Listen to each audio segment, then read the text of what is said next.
Good morning, students. I hope you must be at home and follow lockdown. Previous classes में particular sentence से related जो भी आपने parts of speech की study की है, nevertheless particular parts of speech से रिलेटेड उनके क्या फंक्शन है, क्या फॉर्मेशन है, इसके बारे में हम डिटेल से स्टडी करेंगे। आपको टाइम टू टाइम इन वीडियोस को ध्यान से देखना है। मैं 2 टाइप्स के वीडियोस आपके लिए अपलोड करूंगा।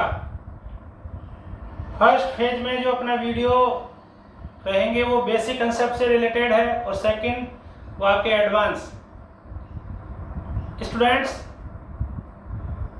आप जानते हैं कि इंग्लिश एक लैंग्वेज है और लैंग्वेज हमारे आती है एनवायरमेंटल साउंड्स है। एनवायरमेंटल साउंड्स बनती है आपके लेटर्स है। साउंड का जो रिटन फॉर्मेट है वो आपके लेटर्स है और लेटर्स का ऐसा ग्रुप, ऐसा कलेक्शन जो एक कंप्लीट मीनिंगफुल साउंड देता है उसे हम वर्ड कहते हैं। स्टूडेंट्स, वर्ड को फॉर्म करने के लिए हमें जो हेल्प करता है वो आपके एफिक्सेस होते हैं। प्रीवियस क्लासेज में आपने इसके बारे में स्टडी भी की है। 2 types are there, first is prefix and second is suffix. Students, जो भी आपने एक रूट वर्ड दिया है, जो एक वर्ड की एक बेसिक यूनिट होती है, उसमें आपने इसको ऐड के, मैंने एक वर्ड लिया है काउंट,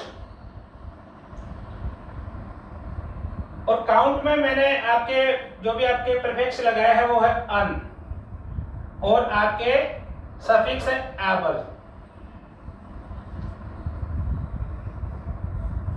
स्टूडेंट, यहां आपको ये समझना है कि प्रीफिक्स और सफिक्स का भी कोई मीनिंगफुल साउंड हो सकता है क्या? यस। तो यहां पे मैं आपको लिखूंगा कि ये मे बी और मे नॉट। मे नॉट, यहां आपने देखा कि काउंट एक रूट वर्ड है, यहां जिसका एक मीनिंग है, मीनिंगफुल साउंड है इसका।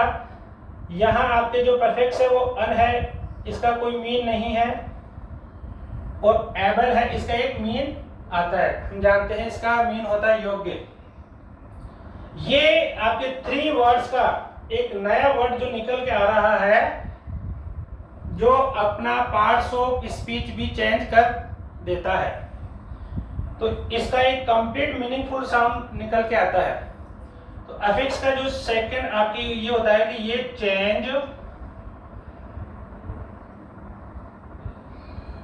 Change parts of speech.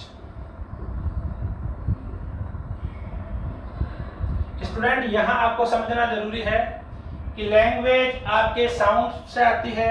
Sound को फॉर्म करते हैं आपके लेटर्स, और लेटर्स जो हमारे साउंड का एक रिटन फॉर्म होता है, लेटर्स का एक ऐसा कलेक्शन, ऐसा एक ग्रुप जो एक कंप्लीट मीनिंगफुल साउंड देता है, उसे हम वर्ड कहते हैं।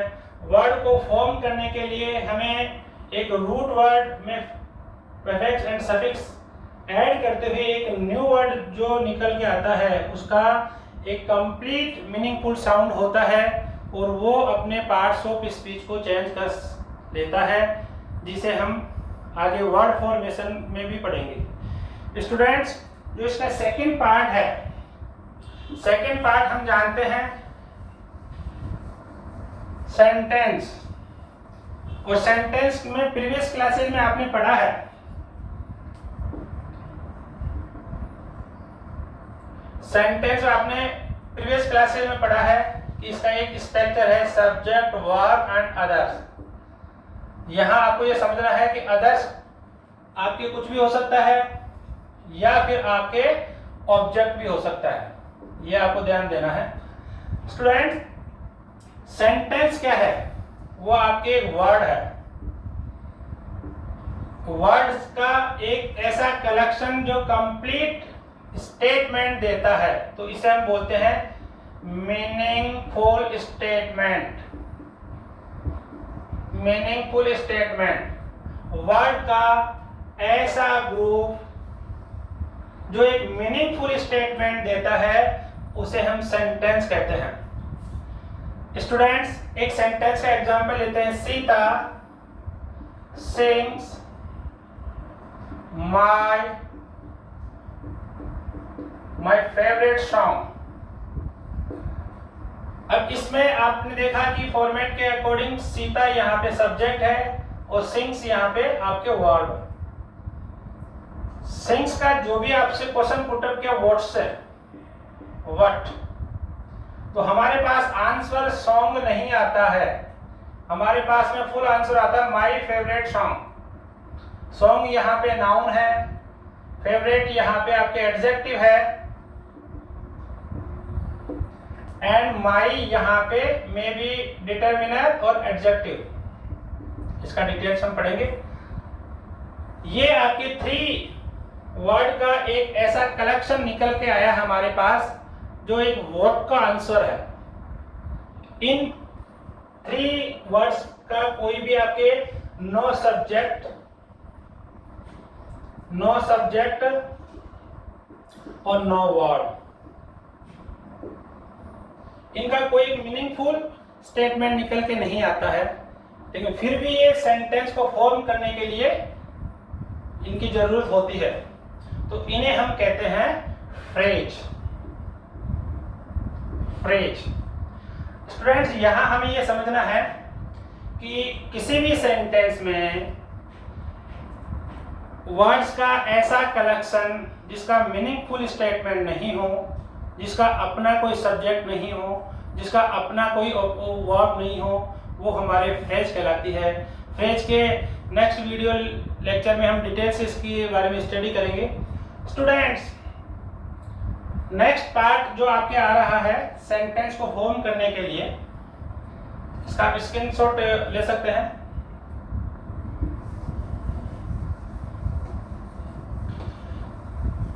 सेंटेंस को फॉर्म करने के लिए सेकंड जो पार्ट आपके आ रहा है क्लॉज,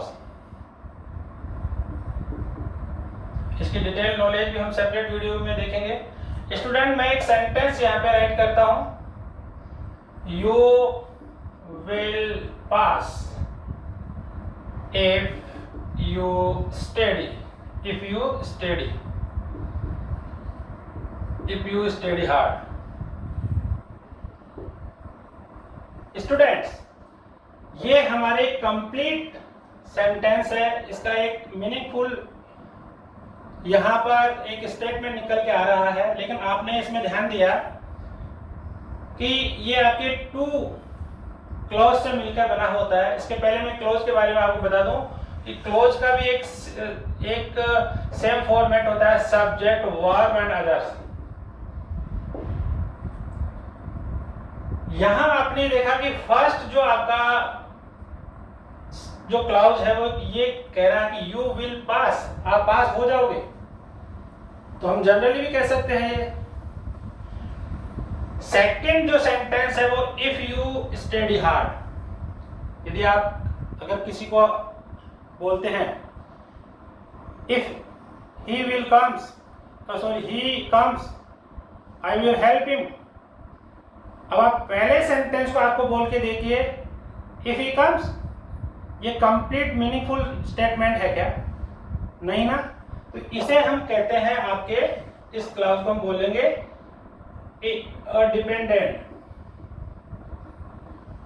डिपेंडेंट।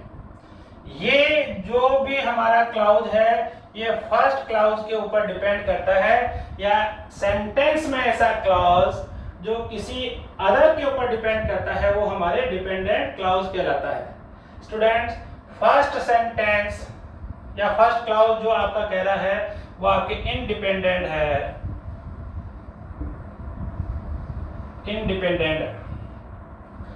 अब यहां हमें यह समझना है कि difference between clause and sentence.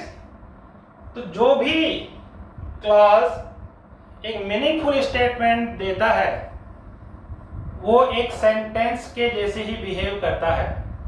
यहाँ हमें इस बात को समझना बहुत जरूरी है।